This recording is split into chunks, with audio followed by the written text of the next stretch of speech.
धर्मनाम कीर्तन की जय। श्री श्री जगन्नाथ बलदेव सुभद्रे की जय। श्री श्री गौर निताई की जय। ओम नमो भगवते वासुदेवाय। ओम नमो भगवते वासुदेवाय। ओम नमो श्री चैतन्य चंद्राय। ओम नमो चैतन्य चंद्राय।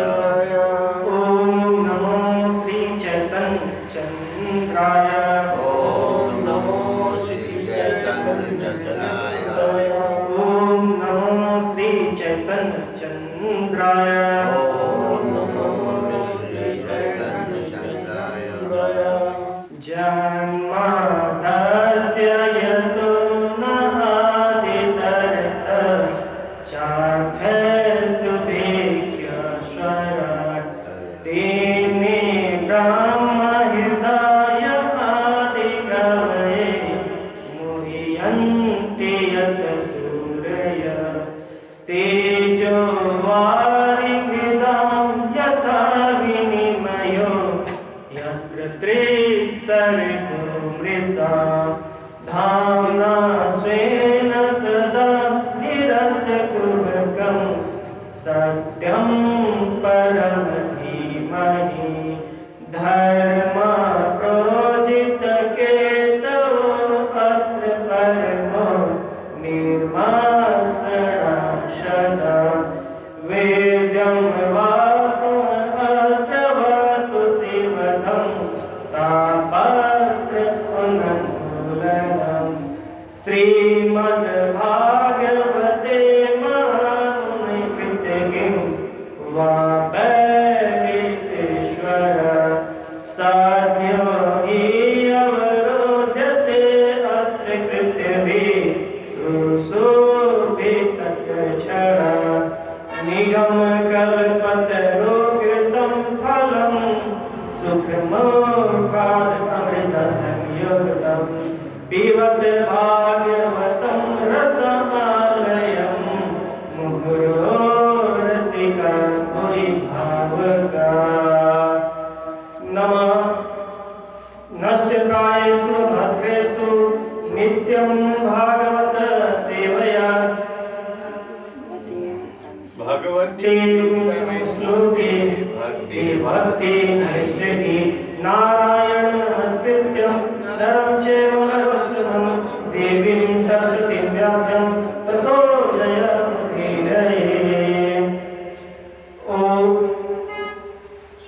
नमः पंकजनाभाय नमः पंकजमालिने नमः पंकजनेत्राय नमस्ते पंकजाग्रे कृष्णाय वासुदेवाय देवकी नंदनाय च नंदगोपकुमाराय गोविंदाय नमो नमः। आज के प्रातःकालीन श्री चैतन्य चरितामृत के चर्चा में उपस्थित सभी वैष्णव माताओं है प्रभु जी का हार्दिक स्वागत है, वंदन है, अभिनंदन है और साथ ही साथ आप सभी के चरणों में करबद्ध प्रार्थना है आप सभी लोग कृपा की दृष्टि इस दास में बरसाइएगा ताकि मैं सही समय पर सही शब्दों के द्वारा जो मैंने श्रवण किया है आचार्यों के माध्यम से पढ़ा है यथारूप में आप सभी के समक्ष प्रस्तुत करने की एकमात्र सेवा कर सकूं। वांछा कल्पतरुभ्यश्च कृपा सिन्धुभ्यो च पतितानां पावनेभ्यो वैष्णवेभ्यो। जैसा कि आज सोमवार है, सोमवार के दिन आज चैतन्य चरितामृत की चर्चा हम करते हैं। उसी क्रम आज अध्याय 2 आदि लीला अध्याय 2 श्लोक संख्या 10 की चर्चा हम लोग करेंगे। श्लोक इस प्रकार से है। प्रकाश विशेषे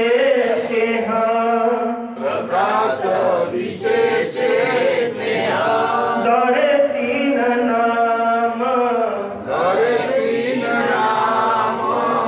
ब्रह्मा परमात्मा आर स्वयं भगवान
विशेष तेहा धरती नाम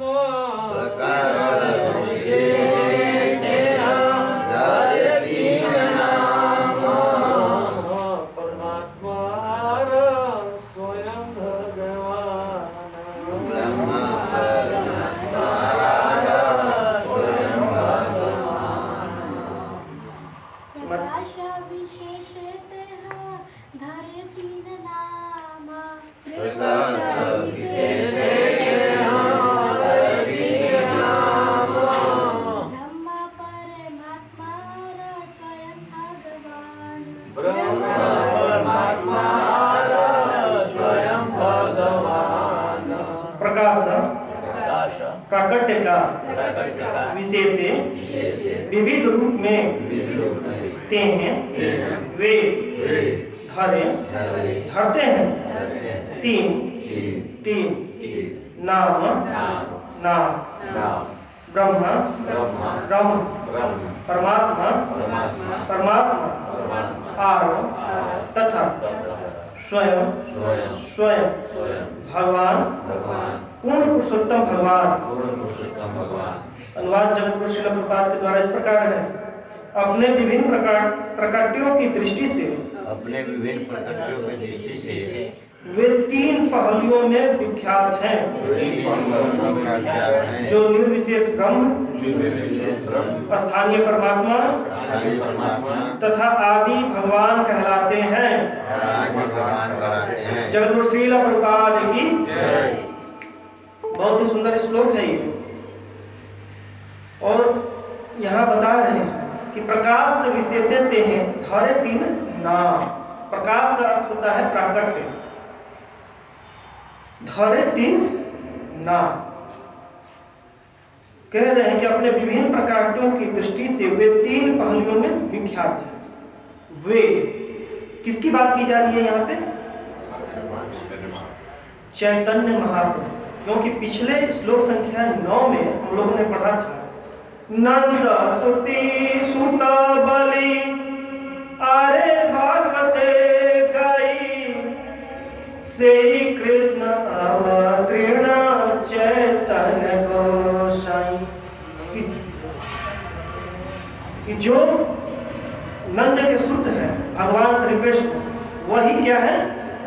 चैतन्य महाप्रभु के रूप में आए। वहां उन्हीं की बात की जा रही है कि वही चैतन्य गोसाई, वही श्री कृष्ण के तीन रूप हैं। कितने रूप हैं? तीन रूप। कौन कौन? ब्रह्म परमात्मा और स्वयं भगवान। परमात्मा स्वयं भगवान। कह रहे हैं कि वही चैतन्य महाप्रभु, वही श्री कृष्ण ब्रह्म परमात्मा और स्वयं भगवान। तीनों पद किसका है? भगवान का ही है। बहुत पॉपुलर श्लोक है। तात्पर्य में श्रील प्रभुपाद लिख रहे हैं कि श्री जीव गोस्वामी अपने भागवत संदर्भ नामक ग्रंथ में भगवान शब्द की व्याख्या की है।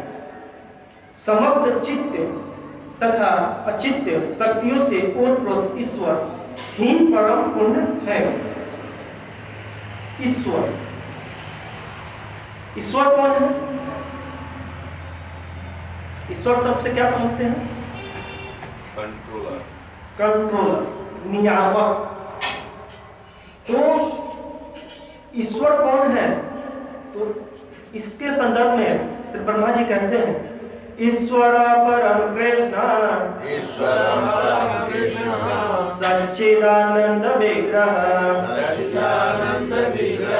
अनादिर आदिर गोविंद सर्व कारण कारण। ईश्वर कौन है? कृष्ण। इसमें कंफ्यूज होने की बात नहीं है। कुछ लोग अपने आप को भी ईश्वर बताते हैं, मैं भी ईश्वर तुम भी ईश्वर। उस ईश्वर की बात नहीं हो रही है। ईश्वर शब्द से क्या हम समझ रहे हैं? ईश्वर परम कृष्ण सच्चिदानंद विग्रह। तो जहां भगवान की बात आए, जहां ईश्वर की बात आए, तो परम ईश्वर कौन है? श्री कृष्ण ही है। और गीता के अनुसार चले तो भगवान क्या कह रहे हैं 10:8 में, अहम सर्वस्य प्रभवो अहं सर्वस्य प्रभवो मत्तः सर्वं प्रवर्तते इति मत्वा भजन्ते मां तीव्रत्वा भजन्ते मां बुद्धा भाव समन्विता। बुद्धा भाव समन्विता। इस बात का प्रमाण स्वयं भगवान भी दे रहे हैं। अहम सर्वस्व प्रभव, मैं ही क्या हूं, सब कुछ। सारे वेदों का, सारे उपनिषदों का, सारे पुराणों का मत क्या है, भगवान श्री कृष्ण ही क्या है, परम ईश्वर है। और इस उपनिषद में अगर हम चले तो भगवान क्या बता रहे हैं भगवान के बारे में, ओम पूर्णमिदः पूर्णात् पूर्णमुच्यते। दोहराइए, ओम पूर्णमदः पूर्णमिदं पूर्णात् पूर्णमुदच्यते पूर्णस्य पूर्णमादाय पूर्णमेवावशिष्यते। पूर्णस्य पूर्णमादाय पूर्णमेवावशिष्यते। भगवान क्या है, पूर्ण है। और पूर्ण से जो भी प्रकट होता है वो भी क्या होता है, पूर्ण ही होता है। आप संसार की वस्तुओं को कोई भी चीज ले लीजिए, आप उसमें से कोई भी, जैसे एक वस्तु का भंडार है, चावल का भंडार है, उसमें से कुछ निकालिएगा तो भंडार खाली होगा या कठावत बना रहेगा, खाली होगा ना, खाली होगा। लेकिन भगवान के साथ ऐसा नहीं है। भगवान के शरीर से नाना प्रकार की शक्तियां प्रकट होती हैं, नाना प्रकार के जीव प्रकट होते हैं, भगवान का अवतार भी होता है, लेकिन इससे भगवान खाली नहीं होते हैं। क्यों? क्योंकि भगवान क्या है, पूर्ण है और सदैव पूर्ण ही रहते हैं। और जो उनसे निकलता है वो भी क्या होता है, पूर्ण होता है। ओम पूर्णमदः पूर्णमिदं पूर्णात् पूर्णमुदच्यते। तो ये केवल ईश्वर के गुणों को ही बता रहा है कि जीव कभी ईश्वर नहीं हो सकता है, क्योंकि जीव पूर्ण नहीं है। पूर्ण कौन है, भगवान। तो वहां यहाँ पे उस ईश्वर, उस भगवान की चर्चा की जा रही है। निर्विशेष ब्रह्म परम सत्य का आंशिक प्रकट होता है, जिसकी अनुभूति इन पूर्ण शक्तियों की अनुपस्थिति में होती है। भगवान शब्द का पहला अक्षर है भ। ये देखिए, भगवान शब्द की व्याख्या पराशर मुनि भी किए हैं और जीव गोस्वामी अपने भागवतम संदर्भ नामक ग्रंथ में कर रहे हैं। तो वो क्या अपनी व्याख्या कर रहे हैं, यहाँ पे लिया गया। ये जीव गोस्वामी के मतानुसार है, कह रहे हैं कि भ, भगवान का पहला अक्षर क्या है, भ, जिसका अर्थ है पालक तथा रक्षक। सारे सृष्टि का, चर और अचर जीवों का पालन करता कौन है, श्री कृष्ण, श्री विष्णु। अगर गुणों के अनुसार भी देखा जाए तो ब्रह्मा विष्णु महेश तीन है। तो इसमें पालन और रक्षा का कार्य किसका होता है, विष्णु का। तो भ का अर्थ है पालन करता तथा रक्षण करता। अगले शब्द में क्या है, गौ। भ के बाद क्या है, गौ। गौ का क्या अर्थ होता है, अग्रणी, यानी आगे बढ़ाने वाला, पालन करने वाला, रक्षा करने वाला का अर्थ हो गया भ से। गौ का अर्थ कर रहे हैं सृजन करता। ये सृष्टि की रचना किसने की है, भगवान। भगवान के द्वारा ही सृष्टि की रचना की गई, बाद में ब्रह्मा जी को सौंपा गया है। उसके बाद कर रहे हैं वो का अर्थ है निवास करना। सारे जीव भगवान में निवास करते हैं और भगवान हर जीव के हृदय में निवास करते हैं।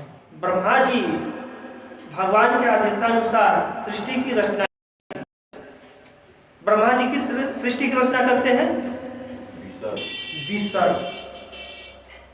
तो जब सृष्टि की रचना कर दी तो भी जीव क्या चलामान था, नहीं चला। तो फिर कैसे चलायमान हुआ, भगवान स्वयं सारे जीवों में प्रवेश करते हैं। किस रूप में प्रवेश करते हैं, परमात्मा। परमात्मा रूप में कौन से विष्णु प्रवेश करते हैं, क्षीरोदक साई विष्णु। तो कह रहे हैं कि भगवान सबके हृदय में निवास करते हैं। किस रूप में? क्षीरोदक साई विष्णु परमात्मा के रूप में। इन सारे सिद्धांतों को मिलाने से भगवान शब्द ज्ञान, शक्ति, बल, ऐश्वर्य, प्रभाव आदि की अचिंत्य शक्तियों को बतलाता है, जो समस्त प्रकार की न्यूनताओं, शुद्धताओं से रहित है। ऐसी अचिंत्य शक्तियों के बिना न तो पूर्णता पालन करना संभव है, न रक्षा करना।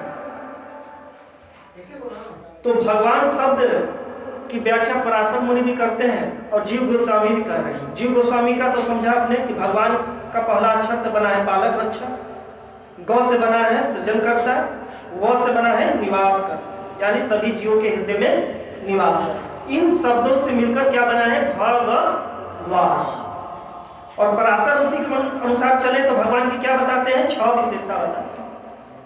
सारे देवी देवताओं या जीव भगवान नहीं कर सकते, जिनमें ये सारी विशेषताएं आ जाती हैं उन्हें ही भगवान कहते हैं। कौन कौन सी विशेषताएं भगवान किसे कहते हैं? कई बार चर्चा हुई, बताइए कौन कौन? छह की बात आएगी तो बताना पड़ेगा ना। बोलिए ऐश्वर्य समग्रस्य वीर्यस्य यशस्स्य ज्ञान वैराग्य चैव सष्णाभद इति गण। तो ये भगवान में 6 ऐश्वर्य होते हैं, उसे ही भगवान कहा जाता है। तो ये सब तो पॉपुलर श्लोक है, कम से कम इस तरह के श्लोक को हमें कंठस्थ याद रखना चाहिए कि जहां भी प्रचार का कार्य होता है तो इन सारे श्लोकों की आवश्यकता पड़ती है। भगवान किसे कहते हैं? तो भाई ये 6 ऐश्वर्य हैं आपके पास, आप हैं पूर्ण धनवान है, पूर्णवान है, सब पूछिए। तो हमारा जो मूवमेंट है कृष्ण भावना भावित अमृत प्रभुपाद जी ने जो दिया है, ये क्या है? प्रचार मूवमेंट है। हर एक श्रोता, हर एक भक्त क्या है? एक प्रभुपाद जी का सोल्जर है। तो सोल्जर को तो अपना मशीन चलाने आना चाहिए ना। ऐसा नहीं है कि प्रचार से व्यासपीठ से या एक वक्ता ही कर सकता है। हर एक व्यक्ति प्रचार के लिए प्रभुपाद ने ट्रेन किया। ये हमारा ट्रेनिंग मूवमेंट है, नाम हट है या कोई भी मंदिर है, इसमें हम क्या करते हैं? सीखते हैं। तो ये सारे श्लोकों का तो चर्चा हमको लगता है 2-3 दिन के बाद प्राय हो ही जाए। तो ये जो पॉपुलर श्लोक है, कम से कम 20-30-40 श्लोक भी आपके दिमाग में रहेगा, तो आप सामने वाले को बता सकते हैं। जब तक से प्रमाण नहीं रहेगा आप क्या बोलिए? आप कहिएगा भगवान कृष्ण ही भगवान है, तो प्रमाण देना पड़ेगा ना। यहाँ तो प्रमाण से बात होती है। तो इस तरह से आपको कुछ श्लोक, जैसे ये प्राय श्लोक आते रहते हैं, तो कुछ इसे याद करने का प्रयास करना चाहिए। फिर आगे कह रहे हैं कि हमारी आधुनिक सभ्यता अनेक महान वैज्ञानिकों के मस्तिष्कों द्वारा की गई वैज्ञानिक व्यवस्थाओं से नियंत्रित। अतएव हम उस विराट मस्तिष्क के विषय में केवल कल्पना कर सकते हैं जिसकी व्यवस्था से अनेक ग्रहों तथा उपग्रहों का गुरुत्व स्थिर और जिससे उस अनंत प्रकाश की उत्पत्ति होती है जिसमें ग्रह उपग्रह तैर रहे हैं।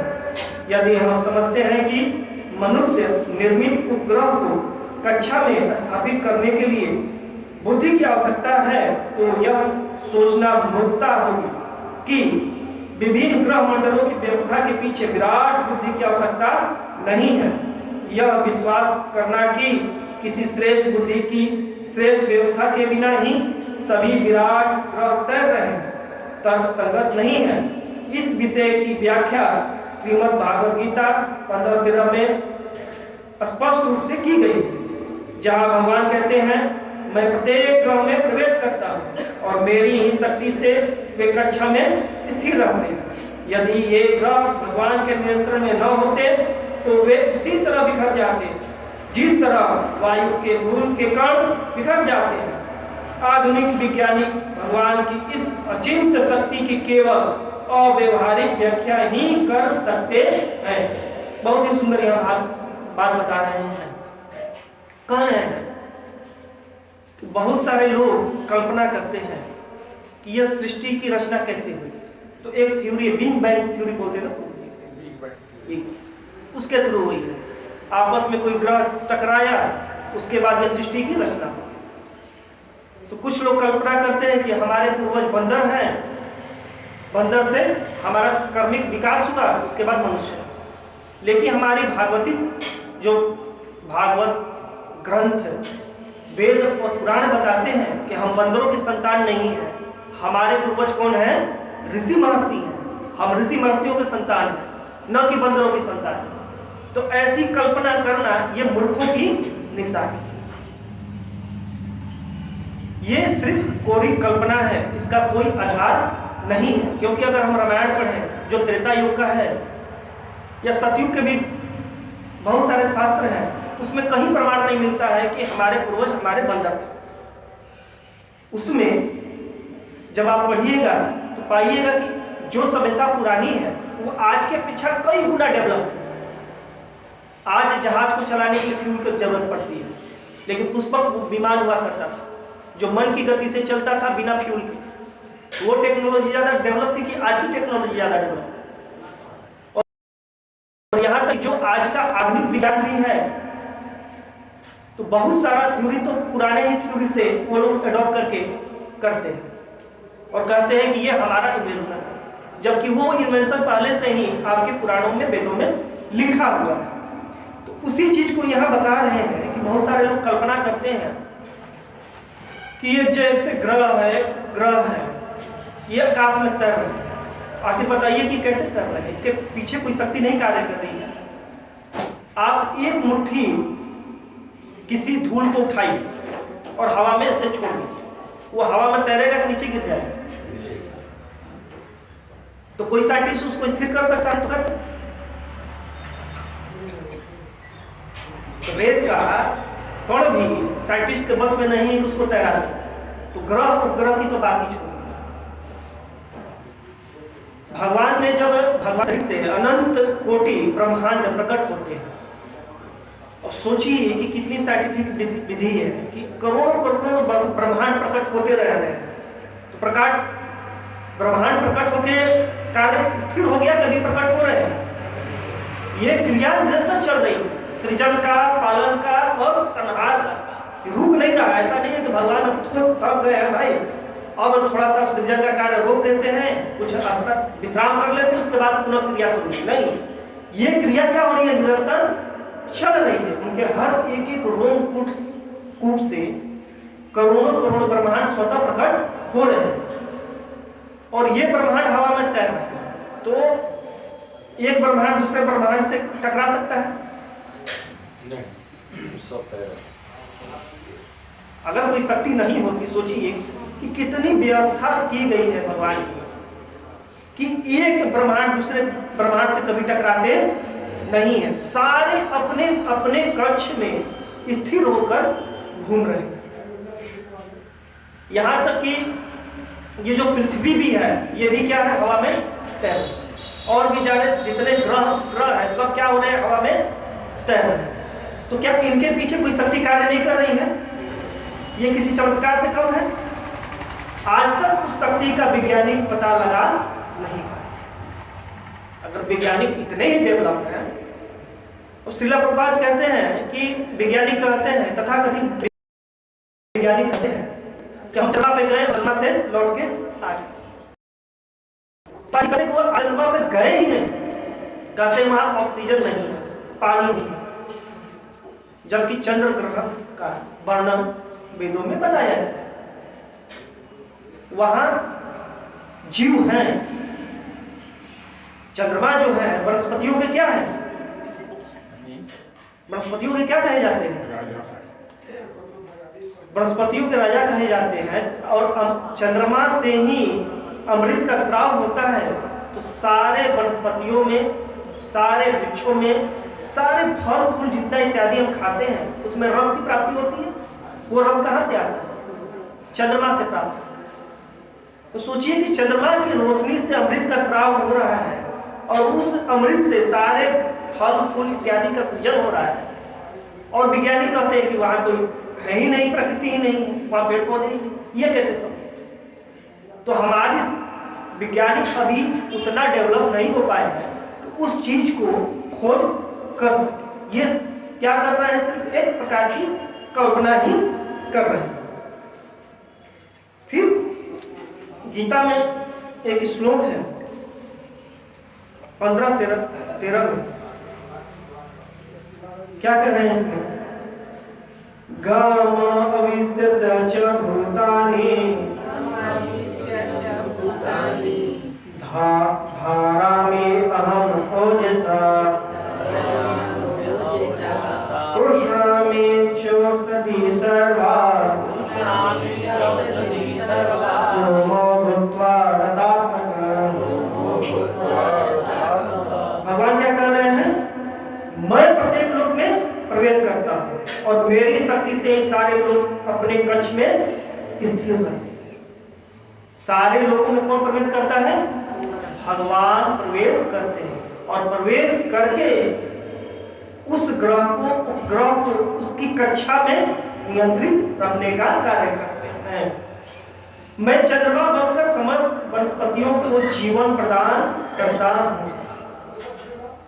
चंद्रमा के रूप में जो शक्ति अमृत श्राव का प्राप्त है चंद्रमा को, वो शक्ति कहां से आ रही है? भगवान से ही आ रही है। तो सारे चीज का संकलन करता कौन है? भगवान। फिर कह रहे हैं भ व तथा व, इन अक्षरों की शक्तियां विभिन्न अर्थ बताने वाली है। भगवान अपने विभिन्न शक्तिशाली प्रतिनिधियों के द्वारा हर वस्तु का पालन तथा संरक्षण करते हैं, किंतु अपने भक्तों की रक्षा तथा पालन वे स्वयं करते हैं। जिस प्रकार एक राजा अपने निजी संतानों की रक्षा एवं पालन स्वयं करता है, जबकि राज्य के संरक्षण एवं पालन का कार्य विभिन्न प्रशासनिक प्रतिनिधियों पर छोड़ दिया जाता है, जैसा भागवत गीता से पता चलता है। क्या कर रहे हैं कि जैसे कि एक राजा है, वो अपने प्रजा का भी पालन करता है और अपने परिवार का भी पालन करता है। तो प्रजा का पालन करने के लिए उनके अनेक प्रतिनिधि हैं, अनेक प्रतिनिधि हैं, और उन प्रतिनिधियों के द्वारा वो शासन व्यवस्था को क्या करता है? सुचारू रूप से चलाता है। लेकिन जब परिवार की बात आती है तो वो प्रतिनिधियों को नहीं लगा करके स्वयं इन्वॉल्व होता है। जैसे पुत्र है, पत्नी है इत्यादि है, उनकी रक्षा की बात आई या फिर उनके कार्य करने की बात आई, तो वहां वो राजा स्वयं करता। एक बार की घटना है कि एक बार अकबर बीरबल से पूछता है कि तुम्हारे भगवान इतने शक्तिशाली हैं, इतने शक्तिशाली हैं, तो अपने शक्ति से सारा कार्य करा लेते हैं, उन्हें बार बार इस धरती पे आने की क्या आवश्यकता पड़ती? तो बीरबल कहता है ठीक है महाराज, मैं बताऊंगा, इसका उत्तर आपको दूंगा। तो एक बार नौका विहार कर रहे थे अकबर और बीरबल। तो बीरबल ने पहले से एक योजना बनाई। अकबर का एक पुत्र था छोटा सा, उसी का एक पुतला बनवाया मोम का, हूबहू दिखने में जो कि अकबर के पुत्र की तरह था, उसी की तरह उसको ड्रेस इत्यादि पहनाया और छिपा करके नाव पे ले गया। और अकबर बीरबल बातचीत कर रहे थे और बातचीत के क्रम में अकबर को दिखला करके उस पुत्र को क्या किया, मतलब मोम का जो पुतला बना हुआ था उसको नदी में, तालाब में फेंक दिया।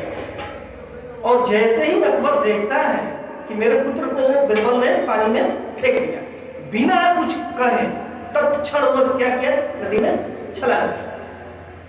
छलांग लगा के निकाल के लाता है तो देखता है मोम का पुतला। बड़ा गुस्सा होता है बीरबल को, ये क्या मजाक है, तुमने ऐसा क्यों किया मेरे साथ?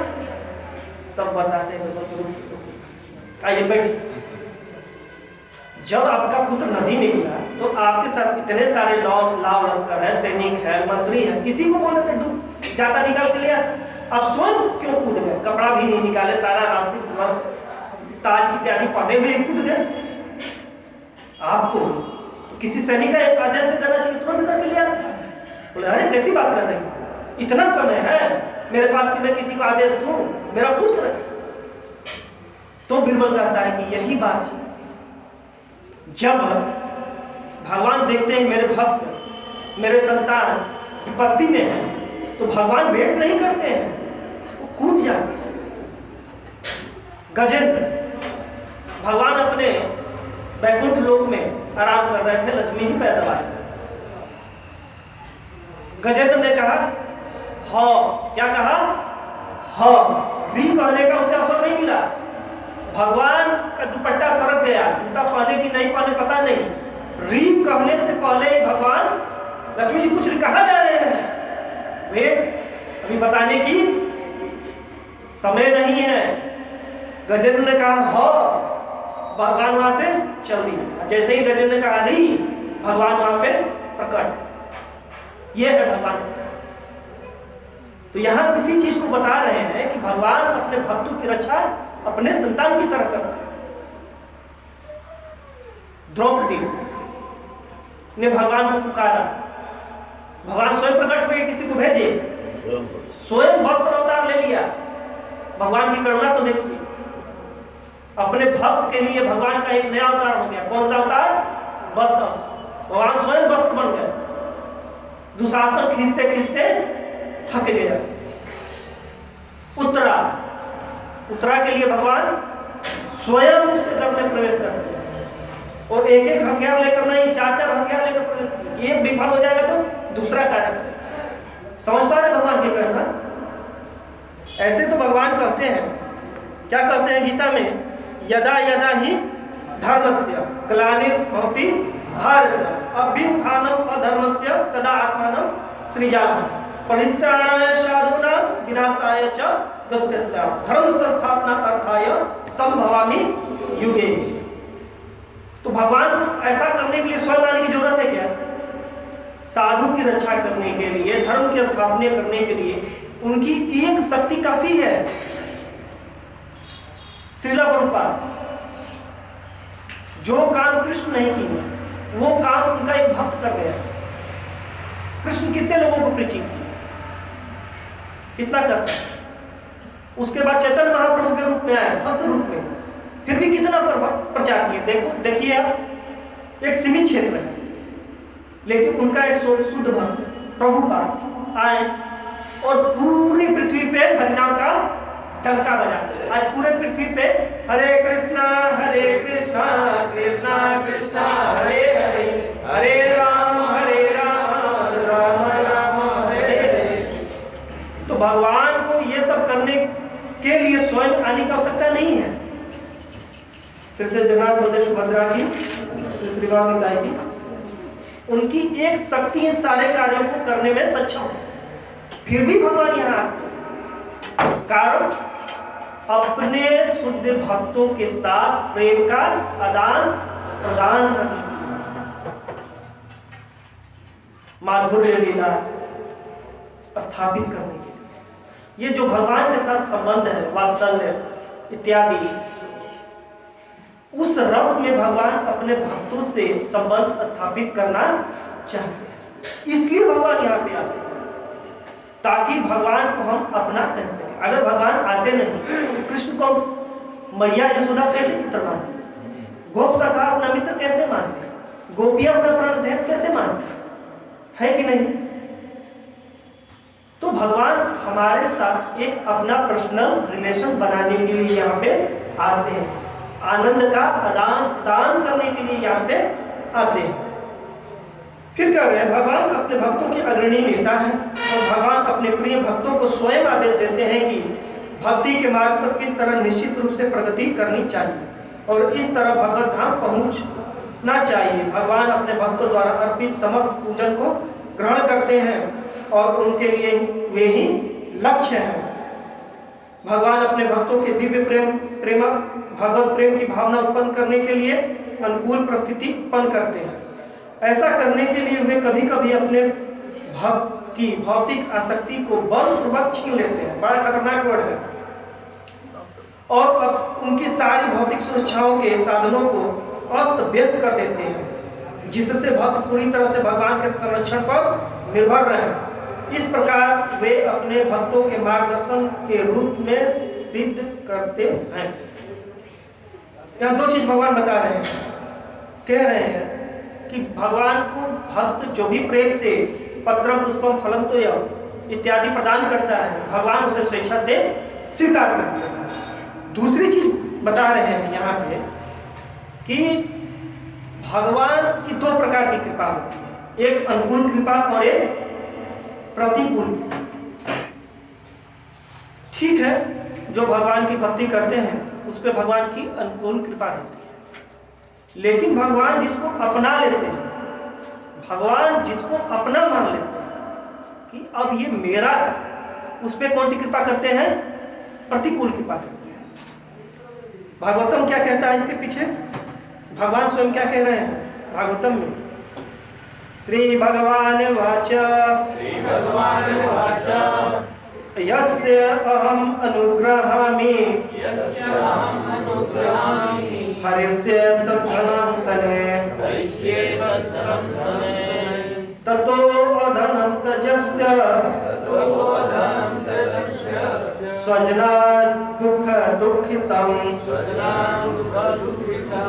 भगवान कह रहे हैं कि जिसमें मैं विशेष कृपा करता हूँ। कौन सी कृपा? विशेष कृपा की बात हो रही है, कृपा की बात नहीं हो रही है, विशेष कृपा। तो जिसको जिसको विशेष कृपा चाहिए थोड़ा सावधान होगा। तो विशेष कृपा करते हैं तो भगवान क्या करते हैं? कह रहे हैं हरिष्य तद्धनं सन्नि, सबसे पहले धीरे धीरे मैं उसके धन को छीन लेता हूं। इस संसार में सबसे बड़ी भाषा है धन। सभी लोग 99 के पीछे शून्य बढ़ाने के चक्कर में लगे। तो इसलिए भगवान कह रहे हैं कि ज्यादा भाई धन मत दो धन, सबसे पहले क्या करेंगे? धन को छीन लेंगे। और धन को छीन के क्या करेंगे? धन से वंचित कर देंगे। ततो अधनम तजस्य। और जब धन नहीं रहेगा तो स्वजन आपके पास रहेंगे। अरे स्वजन तभी तक है जब तक धन है। निर्धन का कोई अपना नहीं होता, निर्धन का कोई अपना नहीं होता है। तब क्या होता है? और स्वजना दुख दुखितम। तो स्वजन उसके क्या करते हैं? उसका परित्याग। विशेष कृपा हुई तो धन गया, और धन गया तो परिजन गया।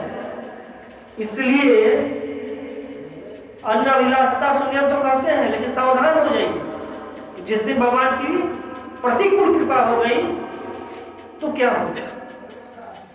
अगर भगवान की कृपा पे पूर्णतः निर्भर है तो फिर कोई बात नहीं। धन चला गया तो शोक करना नहीं है। क्या समझ लेना है? ये किसकी कृपा है? भगवान की विशेष कृपा। परिजन चले गए तो विशेष कृपा। श्रीला प्रभुपाद अपने धर्मपत्नी से कहा, जब उनके द्वारा लिखित ग्रंथ को उनकी पत्नी ने चाय के लिए बेच दिया। किसके लिए? चाय। पैसे नहीं थे, सारा कंपनी लॉस में जाने लगा। कबाड़ी वाले को हाथ से पहले प्रिंटिंग तो होता नहीं था, हाथ से लिखना पड़ता था। हाथ से लिख करके रखे हुए थे। ग्रंथ कहाँ है? तो मैंने बेच दिया। हाँ, बेच दिया। क्यों बेचा? तो चाय की पत्ती खत्म हो गई थी। चाय की पत्ती खत्म हो गई थी। उन्होंने कहा ठीक है, आज से आप निर्णय ले लो, टी और मी दोनों में से कोई एक चीज। तो उन्हें लगा कि मजाक कर रहे होंगे। उन्होंने कहा टी। श्रीला प्रभुपाद ने उसी समय सारे चीज को त्याग कर दिया। धंधा पहले से ऐसा मतलब नहीं है, मतलब श्रृंखला में आया। पहले धन गया, सारी फैक्ट्रिया में आग लग गई, उसको संभालते संभालते बहुत पीछे, अंत में परिजन भी चले गए। तब प्रभुपाद जी ने कहा कि अब भगवान की विशेष कृपा, अब प्रचार कार्य में कोई बाधा नहीं है। अब मैं निष्कंटक होकर क्या करूंगा? प्रचार करूंगा। तो आपके भी जीवन में इस तरह की प्रतिकूल कृपा आए तो उससे क्या समझना चाहिए? भगवान की ये विशेष कृपा है। भौतिक जगत के सृजन, पालन तथा संहार से भगवान का सीधा संबंध नहीं होता, क्योंकि वे अपनी अतरंगा शक्ति से उत्पन्न साधनों के साथ दिव्य आनंद को भोगने में नित्य व्यस्त रहते हैं, तो भी भौतिक शक्ति तथा तथा शक्ति जीवों के संचालक होने के कारण वे अपना विस्तार पुरुष अवतारों के रूप में करते हैं, जिन्हें उन्हीं के समान शक्ति प्रदत्त रहती है। ये पुरुष अवतार भी भगवत तत्व की कोटि में आते हैं, क्योंकि इनमें से हर एक भगवान के आदि रूप के समकक्ष है। यहाँ पे क्या कर रहे हैं? पुरुषावतार की बात कर रहे हैं कि भगवान सृष्टि का संचालन, पालन, रक्षण इत्यादि कार्य के लिए अपने आप को क्या करते हैं? विस्तार करते हैं। तो ये कई बार आप लोगों ने सुना हुआ है कि भगवान का विस्तार किस किस फॉर्म में? कृष्ण से क्या प्रकट होते हैं? तेज बोलिए। बलराम। बलराम से क्या प्रकट होते हैं? संकर्षण। संकर्षण से बोलिए और देख के भी बताइए। वासुदेव, प्रद्युम्न, नारायण। ये फॉर्म है, इस फॉर्म में भी चलता है या डायरेक्ट कितने लोग बताते हैं? वासुदेव, संकर्षण, प्रद्युम्न और अनिरुद्ध। और ऐसे वास्तविकता में देखा जाए तो पहले होते हैं महाविष्णु, फिर होते हैं महासंकर्षण, फिर होते हैं महाप्रद्युम्न और महाअनिरुद्ध। फिर वहां से महासंकर्षण से क्या होते हैं? नारायण। फिर नारायण अपना विस्तार करते हैं किस फॉर्म में? वासुदेव, संकर्षण, प्रद्युम्न और अनिरुद्ध। फिर नारायण से क्या आते हैं? महाविष्णु। फिर महाविष्णु अपना 3 पुरुषा अवतार में क्या करते हैं? विस्तार। और तीनों क्या हो? ये फॉर्म क्या है भगवान का? भगवान के अचिंत शक्तियों का परिणाम। और ये शक्तियां अपने आप में पूर्ण है। अब अभी हमने देखा ना, ओम पूर्णमिदं पूर्णमिदं, कि भगवान से जो प्रकट होता है वो क्या होता है? पूर्ण होता है। तो ये शक्तियां भी भगवान का जो पुरुषा अवतार है वो अपने आप में क्या है? पूर्ण है।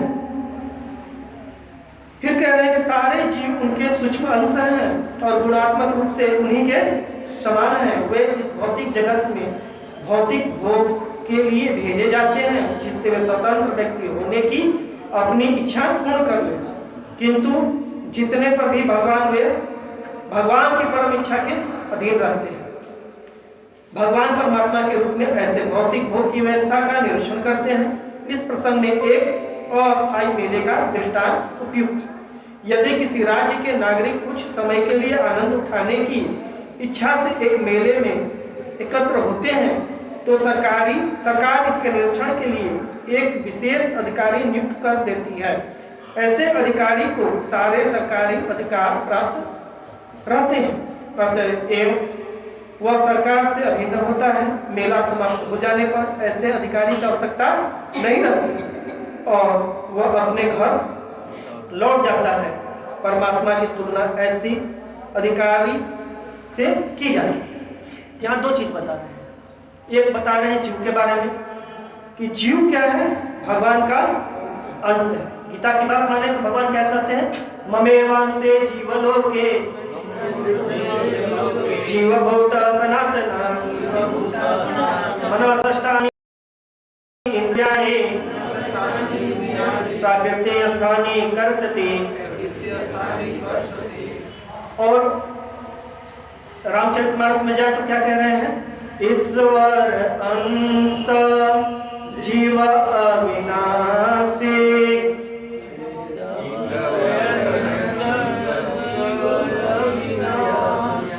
चिंतन अमर सहज सुख राशि।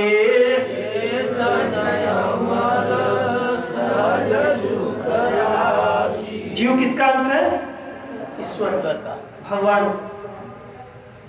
और भगवान का अंश होने के कारण मदन मोहन प्रभु जी जीव में भी वही गुण है जो भगवान में। भगवान में कौन सा गुण है? भगवान कैसे बने हैं? सब चित आनंद।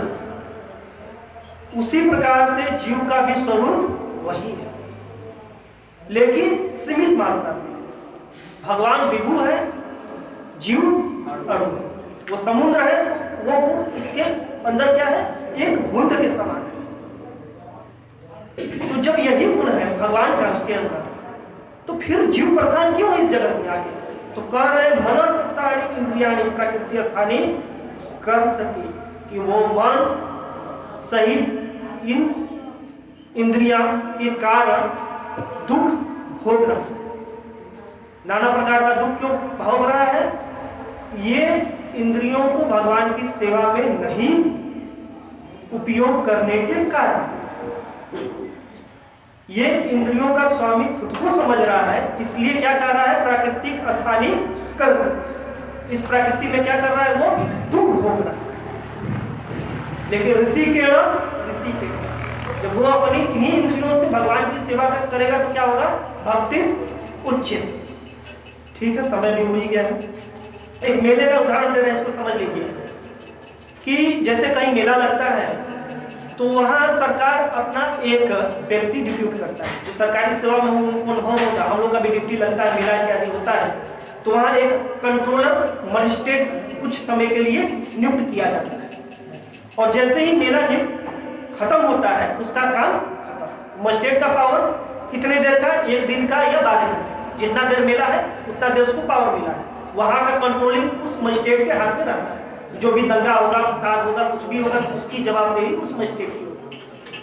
तो वो उस समय का मजिस्ट्रेट है, लेकिन जैसे ही मेला खत्म उसका पावर खत्म। तो वहाँ इसी बात के लिए बता रहे हैं कि भगवान अपनी शक्ति को विस्तार करते हैं एक सर्टेन समय के लिए। जैसे ही वो कार्य खत्म हुआ, फिर वो शक्ति पुनः भगवान में। तो इसका मतलब वो नहीं कि वो शक्ति भी क्या हो गई, वो कंट्रोलर हो गया। कंट्रोलर जैसे सरकार एक ही है, सरकार ने डिप्यूट किया मजिस्ट्रेट को, तो कुछ काल के लिए मेला जैसे ही समाप्त, उसकी शक्ति समाप्त। उसी तरह से भगवान अपनी शक्ति अन्य जीवों में प्रकट किए हैं विशेष कार्य के लिए। वो कार्य खत्म, वो शक्ति भगवान की थी, भगवान की। फिर कह रहे हैं कि जीव सर्वे सर्वा नहीं होते, वे निसंदेह भगवान के अंश होते हैं तथा गुणात्मक रूप से उनसे एक रूप होते हैं, फिर भी वे उनके नियंत्रण में रहते हैं। इस तरह वे कभी भी भगवान के तुल्य या उनसे एकाकार नहीं होते। जीव के संग रहने वाले भगवान परमात्मा होते हैं। अतएव क्षुद्र जीव एवं परम हस्ती परमात्मा के समान स्तर पर नहीं मानना चाहिए।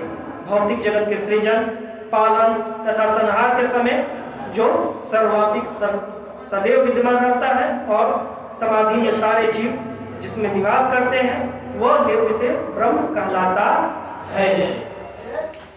यहाँ पे देखिए, श्लोक का मुख्य उद्देश्य कहने का यह है, यहाँ बता रहे हैं जो ब्रह्म है वो और कुछ नहीं है, भगवान के शरीर से निकलने वाला क्या है, तेज, एक प्रकाश। ब्रह्मिति, परमात्मिति और भगवान नीति शब्द।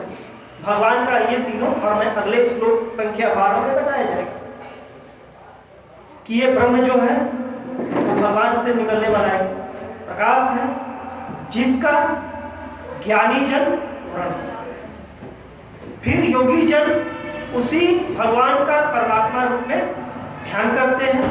लेकिन जो भक्त होता है वो जानता है, क्या जानता है, ईश्वर परम कृष्ण सच्चिदानंद विग्रह अनादिर आदि गोविंद सर्व कारण कारण। यही श्री कृष्ण ब्रह्म का भी कारण है, वही श्री कृष्ण परमात्मा का भी कारण है, और वह स्वयं भगवान है। तो जिसने भगवान शब्द को समझ लिया वो ब्रह्म को भी जानता है और परमात्मा को भी जानता है। तो ब्रह्म अपने आप में पूर्ण नहीं है, ना ही भगवान, ना ही परमात्मा अपने आप में पूर्ण। पूर्ण क्या है, भगवान श्री कृष्ण। ठीक है, थैंक यू वेरी मच। थोड़ा विलम्ब हुआ है, क्षमा कीजिए। हरे कृष्णा हरे कृष्णा कृष्णा कृष्णा हरे हरे, हरे राम राम राम हरे हरे।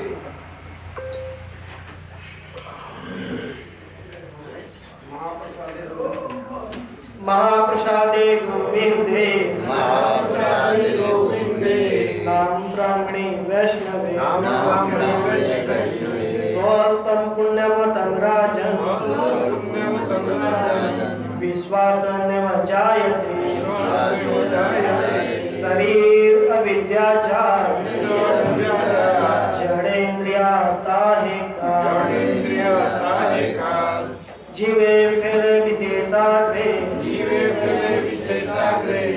तारे मध्य जीवाति लोभो में सुदुर्मति ताके जिथा कठिन संसारे कृष्ण बड़ गरीबारे जीवा जय से अन्नामृत पाओ श्री श्री राधा कृष्ण गुण गाओ प्रेम डाके चैतन्य माए जय निमाई जय निताई जय श्री कृष्ण चैतन्य प्रभु नित्यानंद श्री अद्वैत गदाधर श्रीवासादि गौर भक्तवृंद हरे कृष्णा कृष्णा कृष्णा हरे हरे हरे राम राम राम हरे हरे श्री चैतन्य महाप्रभु की जय।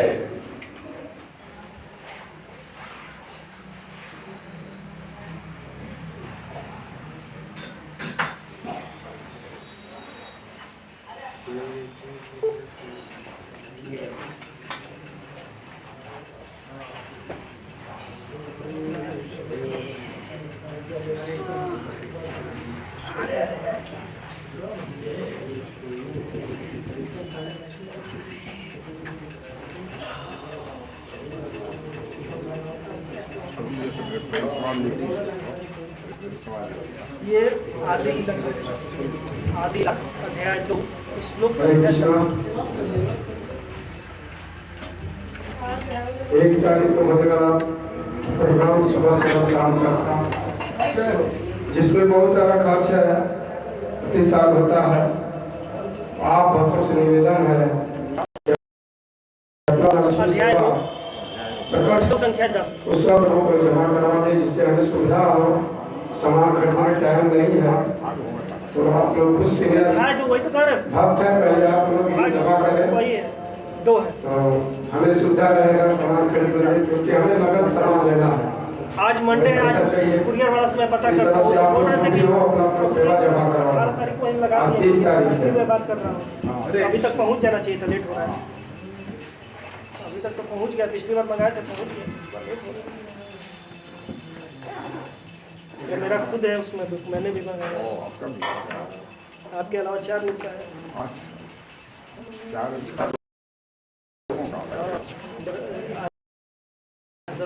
12,000। हाँ, सूचना चली जाएगी।